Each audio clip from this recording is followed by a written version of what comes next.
Welcome. I'd like to offer a short yoga practice today looking at cat and cow. And this cat cow sequence of movements is a great one to explore all kinds of things that could be going on in your spine, your rib cage, your breathing, your shoulders, your hips.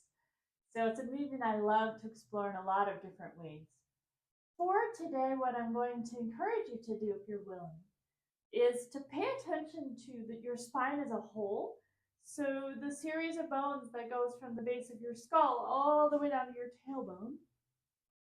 How are all of those joints, all of those different pieces working together? And what you'll probably notice is that some parts of your spine move more than others. And that's normal. That is because of the shapes of the bones. And so the part of our spine that is behind the rib cage is set up to be more stable so that the space that contains our heart and lungs can be really nice and protected and integrated. And then other parts of the spine have more movement in them, and that is to allow us freedom of movement as we move about the world and interact with the world we live in. So, as you're doing cat cow today, I'll encourage you to pay attention to what's going on in the different parts of your spine.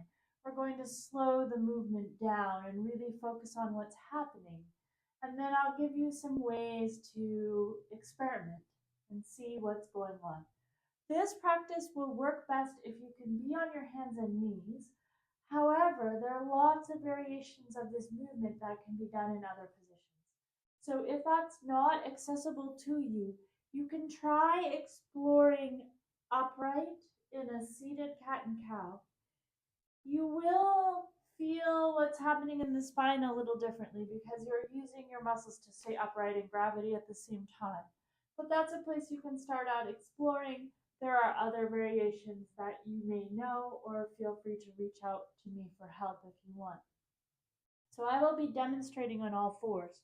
We're going to come into this nice tabletop position. Hands on the mat or the floor, knees with a little bit of space between them so that they feel nice and supported. If this is not comfortable for your hands, you could try coming up on fists for the purposes of the movement we're doing today, or coming down onto your forearms. Or sometimes it's just helpful to take the hands a little wider, let them turn out, or come into some other variations of this position. So feel free to adjust and find your most comfortable position here. And then we're going to see if we can get the weight even between the right and left side and between the hands and the knees. So you might rock a little, just feeling your weight shift, and see if you can come into a space that feels centered for you. And then take a moment to see if you can release any extra tension from your abdominal muscles.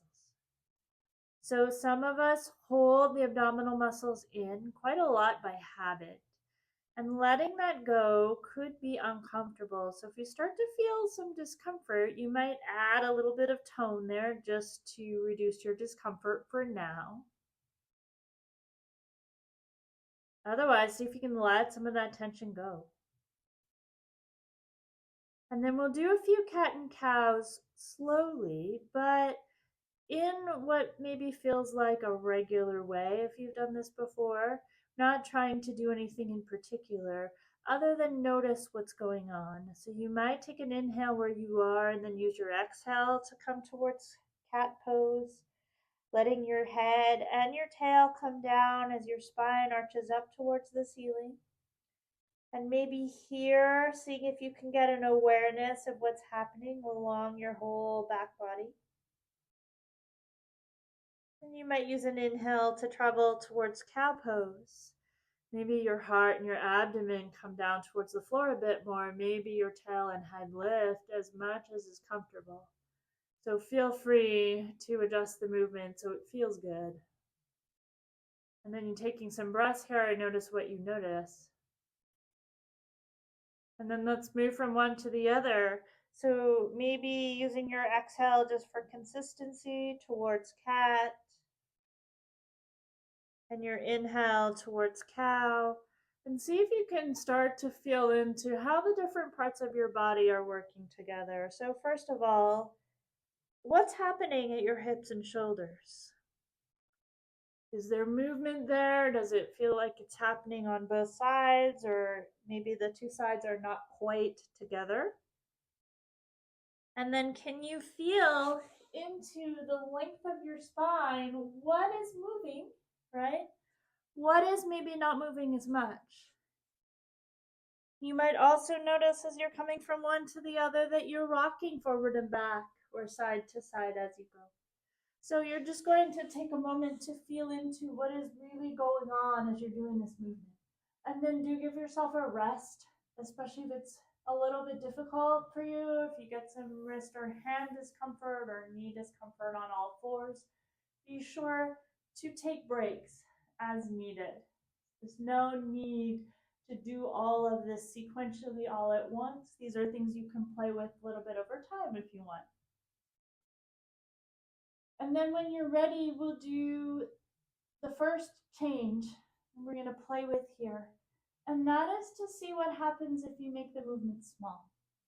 So, for a lot of us, when we make the movement small, you might discover that only some parts of your spine are moving and the rest of your spine is really pretty still. You might find that that's not the case. So, the first thing is what happens if you make the movement as small as you can, little micro cat cow movement now. Take the time to get centered if you came off of your tabletop. Take time to soften if you are just arriving again back here. Find your breath. And then what if you exhaled and made a little mini cat pose? What part of your spine would move first? Or would it move all together? If you were to do the smallest cat pose you have, where would that come from in your body? And then what if you use your inhale, come towards a little mini cow pose? Where does your body want to move to make that pose really small? So do a few and then start to see, can you distribute the movement more? Because often what we want to see in healthy movement is that the movement is distributed. The parts that move more, we might be able to quiet down. We might be able to start to bring online a little bit more parts of the body that move less. And get all those parts of the body working together in a way that feels coordinated and smooth. So play with some little mini cat cows. And if you're noticing this is not that interesting, so your mini cat cow feels like a smaller version of your big cat cow, and everything's kind of working together well, this still might be valuable to practice, but it may not change that much. If you're noticing, wow, when I make this small, it's really difficult for me to get the movement to distribute well through my body, then this might be something that's really useful to play with a little bit more. So we'll do one more variation on this movement. Okay? This one we're going to slow it down more. So I'm going to encourage you to use a full inhale and exhale for each movement rather than doing one movement on the inhale and one movement on the exhale. So as you use both the inhale and the exhale, you will probably notice that the movements and the muscle engagements and the breath movement that happens as you breathe informs the way that your spine and your hips and shoulders work together. So we'll play with this a little bit and just see what you notice. There's no right or wrong way to do it. If you're coming back into your tabletop, take the time to set up, to soften, to find center. And then whenever you're ready, it's going to be an inhale and an exhale as you come towards your cat pose. You can make the cat pose bigger now if you want to. You don't have to. but using both phases of the breath. Hold the first one for a moment, really feeling in, and then when you're ready, it's going to be an inhale and an exhale as you come into your cow pose, and just noticing what happens as you do both phases of the breath. Hold the first one for a moment.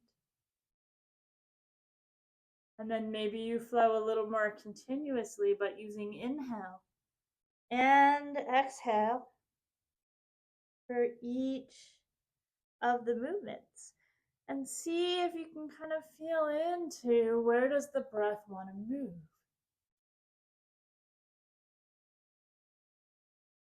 What do you feel happening in your spine, in your rib cage, in your hips and shoulders, or elsewhere as you're breathing and doing that movement? Right? What does the inhale feel like within the shape that you're making with your body? What does the exhale feel like? And how do they work together to help you articulate the spine and coordinate with what's happening in your shoulders and hips? You just notice what you notice. There's no right or wrong, there's just what's going on with you. And then can you sync up the movement and the breath? Worth mentioning, not everybody enjoys doing the pose every way. So if you're struggling, listen to your body, that's all good. And then that just becomes something interesting to explore. And definitely reach out to a knowledgeable teacher or yoga therapist who can support you if you're running into some challenges as you're doing this. So after you've done a few cycles where you're doing the full breath, inhaling and exhaling, then find a position that feels restful. So you can do child's pose if you know it. You can sit, you can lie down on your back or your front.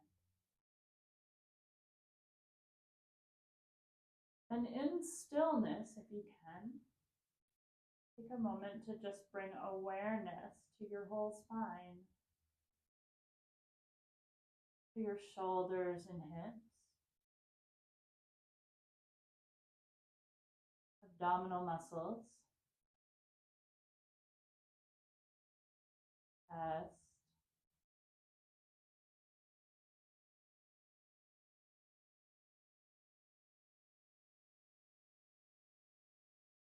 notice how it feels to breathe.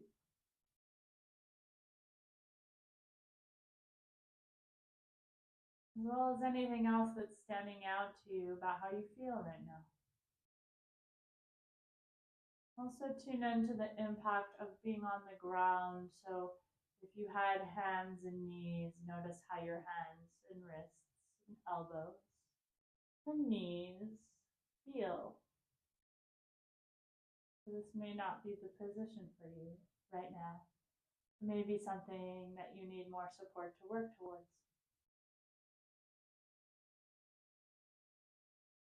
I hope this has been really helpful. I'd love to hear what you've noticed in the comments. Please let me know if you have any questions.